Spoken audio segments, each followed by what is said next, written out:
Hey everybody, welcome to The Black and White, episode number 6. Today, I threatened to have a celebrity on, and I guess that's what we have today. We have an author, a children's book author by the name of Michael Patrick O'Neill, and he's visiting Furry and Meadowlawn. Furry today, Meadowlawn tomorrow. This is one of his books. He's a children's books author, and he writes about undersea creatures. So it's very awesome. And he tells a pretty exciting story. He talks about, obviously we're going to talk about his favorite book. And I'll warn you, it's a little bit of a surprise. You may not think about it, something for someone who writes about the environment or about nature. Very interesting. But he also talks about how he got into his career, what he's done. He got into undersea photography and evolved into writing books for children. And originally he was an MBA working for a credit card company, and analyzing data. So not exactly, he came from a world that wasn't exactly exciting, I guess, if you will. But anyways, he's a very interesting gentleman, and I think you'll enjoy. So sit back. Thank you. Michael, welcome to The Black and White. It's our podcast here, focusing on reading and such. And I guess you'll be considered my first celebrity guest. Oh, I think it's a stretch, but thanks for having me, Jeff. It's an honor. Thank you. So, first of all, you're here. Welcome to Furry Elementary, Perkins Schools. You're here at Furry today, tomorrow at Meadowlawn. You're talking to kids about what? What are you talking? My whole angle is to encourage kids to get into reading, writing, science, and conservation. And my subject matter appeals to kids. And as an underwater photographer and nature photographer and wildlife enthusiast, I've packaged my photos into educational products, presentations, and books. And my hook is to use a subject matter that kids like to get them into reading and writing. Okay, very cool. We're going to get back to that in a little bit, but talk about, you're a photographer, underwater photographer. How did you get into that? And I know that wasn't your first career. No, it wasn't. I have a corporate background, and I was on vacation in Roatan, which is a small Caribbean island, a part of Honduras, and on a random decision, I decided to rent an underwater camera. This is back in 1993, and I was totally hooked. It was a life-changing decision, life-changing event that I became literally immersed in a new world and hooked with photography. I don't have a photographic background. Nobody in my family does. This is something completely new. And I just fell in love with it, and passionate, and still have that mindset. And it's led me to have this extremely fulfilling and rewarding career. Was there something about undersea imagery that just clicked a magical button for you? Yeah, at home growing up in Brazil, where I'm from, my house was like a zoo. I had lots of animals and lots of fish, and to see where the fish lived and explore. I was raised on Jacques Cousteau, this French explorer who pioneered scuba diving 70, 80 years ago. And for me, it was like a magnet. Awesome. Okay. And you're also an author. Correct. Talk to me about the types of books you're writing. I always enjoyed writing. I got seriously interested in writing in 9th grade. Back in the day, I was part of the IB program in our school in Brazil, and we had really good teachers, very competent, who taught me how to write very well. So that started in 9th grade, and I always had an interest in writing through college. I had a writing intensive major, and I started writing for magazines in 1995, 31 years ago. And I was a regular contributor. I have a binder of clippings like this thick And then in 2003, I left my corporate career and I thought I'm going to write a book for kids. Because I remember being a child and getting happily lost in nature books. And I know kids love the subject matter. And I thought it would be a good business idea that would parallel a higher cause to kind of do my part to promote literature within schools. Okay. And that's how I got here, and I've been doing this now full time. Oh wow, 25 years, and I love it. Okay. And you have 9 books? Correct, 9 books. And they're all children's books, right? All children's, and there's 2 of the 9 books that I would not consider kids' books, but they're more like ocean picture books. Okay. And they're all educational. And now, are their picture or the illustrations? They're all photographs. Okay. And I took all the photographs. Okay. Oh, so you're doing the writing and the... Correct. Wow. Yeah. Okay. And you're doing, I imagine, editing the books as well. And... The editors, the editing part, I hire editors. I hire a designer. I hire people to help me. It's a product at the end of the day. My skill set is finite, like everybody's. So I'm smart enough to hire people who know better than I do. Okay. So it's a team effort. And oftentimes, for example, I use the same designer now for some 23 years. He's a friend of mine in Miami called Daniel, who's a very brilliant guy who knows a lot about photography and design, and I'll let him decide oftentimes what should be on the cover or about a layout. And it can't be just you. Mm-hmm. You need input from people. Right. Because we don't know, we're not masters of all the knowledge. Okay. I think that's important to realize that. Okay, very good. In all careers. And everything, actually. Yeah, and everything that we do, yeah. Okay, very good. Want to transition a little bit about, because really what this is about books. Mm-hmm. And and you told me ahead before we started your favorite book, and it was kind of a surprise because I was thinking, oh, you're going to tell me some, 1,000 Leagues Under the Sea or something. And it's not really an ocean related, Absolutely sea related. not, no. What is your favorite book? Lord of the Rings, and I've read the 3 books 2 times from cover to cover. That's how much. That's pretty amazing. I went when the movies came out. I was in line at midnight to watch them. Awesome. What's better, the books or the movies? The books are obviously, it's a work of art, but Peter Jackson, the director, really was very true to the books. Mm-hmm. And the consensus is that, because you have some Tolkien hardcore fans, mm-hmm. and the consensus is that he did a great job. Justice, yes. Yeah, but the books it's a classic. Why? What did they do? Look at the brilliance of Tolkien. Uh-huh. He created a world, he created a language.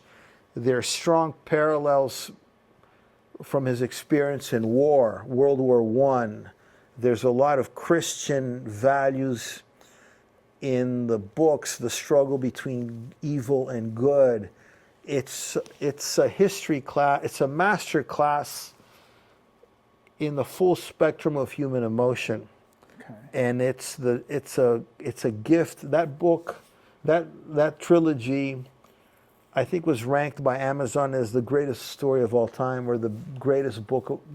When I mean book, I'm referring to the 3, mm-hmm. the greatest story of all time. And I'm a fan, and I may read it all over again. Yes. I mean, I appreciate that. Someone who loves a book, and that really says something. When you read a book a second or third time, and I know I've read books like at different times in my life, and right. I've recognized my age and the way mm-hmm. I've changed. And exactly, yeah. You see different things, and there's different parts. Mm-hmm. Is there anything in the book that particularly is, I don't know, personal to you when you think about that book, and that this means something to me? To the quest to destroy the ring is like our journey through life. It's so challenging. And the odds were stacked against Frodo and Samwise. I'm total geek here, so I know and the overwhelming odds. And that teaches you that when you have conviction and you believe in something, you can succeed. Okay, very good. Wow. And then the other thing that I absolutely love is the role of Gandalf as the wizard. And, you know, I'm not going to put religious meaning into, but he, in my eye, almost plays the role of a deity. And when he comes back, because he was Gandalf the Grey, this is what a geek I am, and he had his battle, and he came back as Gandalf the White.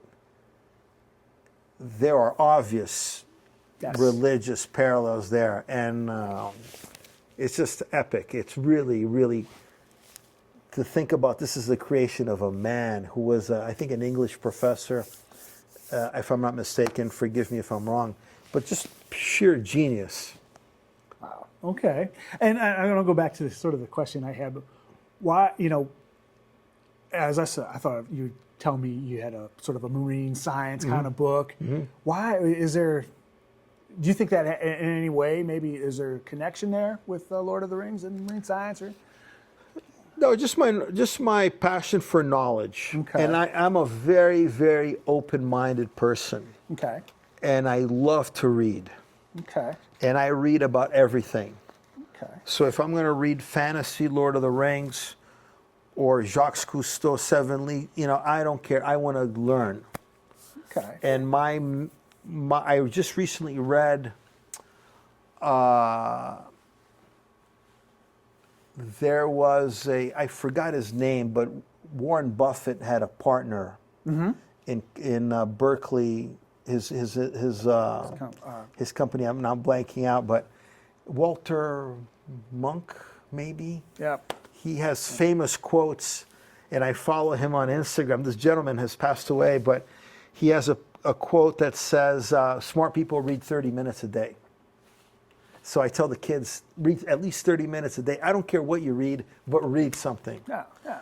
And my whole angle now, because we all have limited time, you know, our days are, you know, we don't have a lot of time to waste in our daily lives now.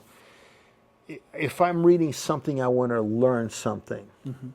So that's why recently I have drifted towards nonfiction books. And the minute I make a decision to read something, I'm thinking to myself, how is this going to enrich me? How am I going to learn something? And that's my angle now. So I'm very picky what I'm reading because I want to learn. Okay. I want to learn something. Okay. Yeah, let's kind of transition into this whole, just in general, reading. Why, you know, and you obviously you're spurring kids' interest, coming in, talking to them. You're putting out something that's very interesting, and you kind of say, okay, you can find out more about this by opening a book. And obviously, I won't be surprised if some kids went home and read some books about fish today. I hope so. That's the whole point. Yeah. Can you talk a little bit about how reading got to where you are today? Absolutely. I remember, Jeff, being a little kid like these guys and opening up the Encyclopedia Britannica, which no longer exists. And at the time, there were no photos. It was just illustrations. And I remember opening that and looking at the illustration of the manta ray or the whale shark, and I'm like, this is just crazy. How cool. And I would get happily lost, and my imagination would just travel. And little did I know that as an adult, I would be swimming next to one of these animals, photographing them, writing about them, talking about them. You know, it was something from outer space, and it became reality. And I never lost that sense of awe. Obviously, you know, I've been diving for 33 years. I have 3,700 hours underwater. Wow. I'm not going to lie to you. You kind of become desensitized a bit because you've seen it. Yeah. But it still shakes you a bit. Okay. How? Yeah, and you talk every day. You try to read or have this mission of 30 minutes a day. Do you still do that? I do it a lot more. Okay. I'm reading newspapers about fish, I read everything. And I read things I don't want to read, but I think it's so important nowadays in our world where many of us are with blinders. You have to have open mind. Mm-hmm. The world is not black and white. Sorry, but totally fine. No, but the world is shades of gray, mm-hmm. And I think knowledge is power, is understanding. It makes us better. The more educated and informed we are, the better. My dad, I got my reading habit from my dad and my mom. My dad would read stacks of newspapers every single day. Mm-hmm. And I'm a current events junkie, a nature junkie. I want to learn. You know? Talk about that reading as a family thing. I think that, you talk about how your parents were inspired you to read.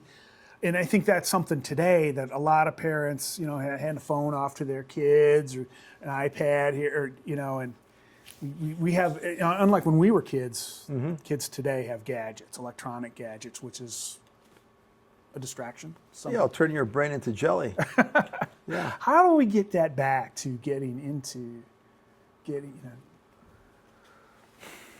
I don't know. I think these electronic devices are a curse. Mm-hmm. And I think it's wiring the brains of children in not the ideal way. Right.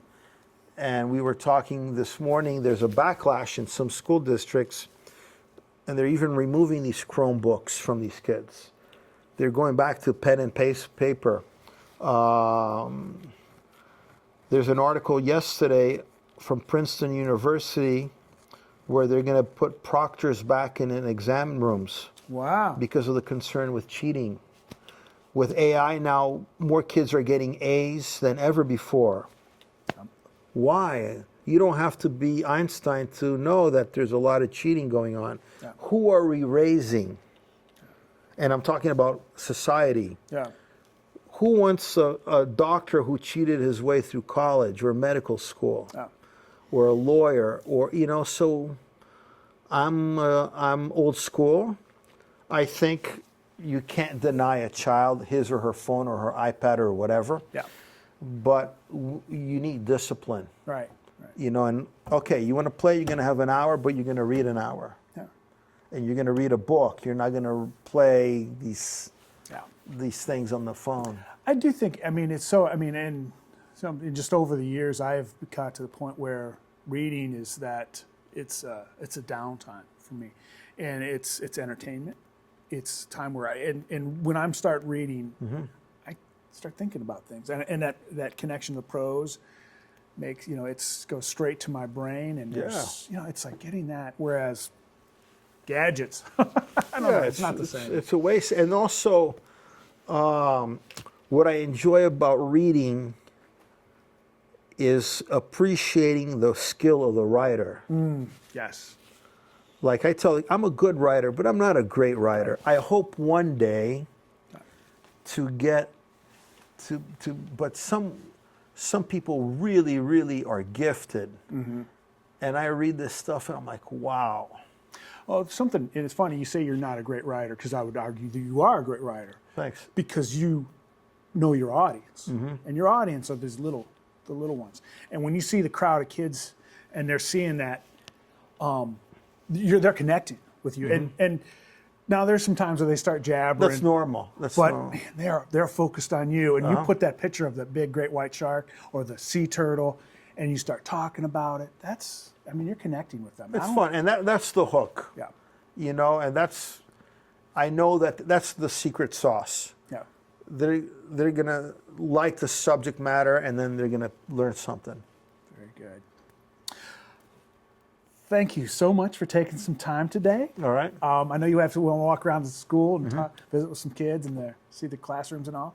So again, thank you so much for taking some time, and thank you for coming to Sandusky. Please come back. Absolutely, Jeff. I go everywhere. I've been to Ohio many times. I've been in this area before. I've been to Defiance, Ohio, Okay. Findlay, Columbus. I'm coming back already in the fall. I just got invited to come back, I think, to 4 or 5 schools in the Columbus area. In the fall. I go everywhere. I love it. I've been to 28 states.